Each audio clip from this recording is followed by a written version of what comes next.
ఓం సాయిరాం బాబా భక్తులందరికీ కూడా నమస్కారం అండి. అందరూ కూడా సుఖంగా సంతోషంగా ఎప్పుడూ కూడా ఆనందంగా ఉండాలి అని చెప్పి ఆ బాబాగారి తరపున నేను కూడా మనస్ఫూర్తిగా కోరుకుంటున్నాను.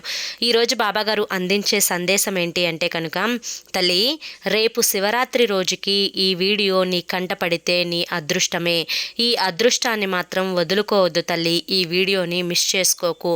ఇది శివయ్య ఆజ్ఞమ్మ, శివయ్య నీతో చెప్పమన్న మాట తల్లి అని చెప్పి ఏదో తెలియని సందేశాన్ని ఈరోజు బాబాగారు మనకు అందించాలి అనుకుంటున్నారండి. మరి ఆ సందేశం ఏంటో మీరు పూర్తిగా తెలుసుకోవాలి అనుకుంటే కనుక కింద @సాయి పిలుపు అని ఛానల్ పేరు కనిపిస్తుంది కదండి. ఆ పేరు కింద ఉన్న ప్లే బటన్ని కానీ టైటిల్ని కానీ క్లిక్ చేస్తే మీకోసం రేపు శివరాత్రి రోజు కల్లా మీ కంట పడాలి అనుకున్న శివయ్య ఆజ్ఞ ఉన్న వీడియో ఏంటో మీకు ఓపెన్ అవుతుంది. అందరూ కూడా అక్కడ అంటే ప్లే బటన్ మీద కానీ టైటిల్ మీద కానీ క్లిక్ చేసి ఓపెన్ చేసి వీడియోని చూడండి.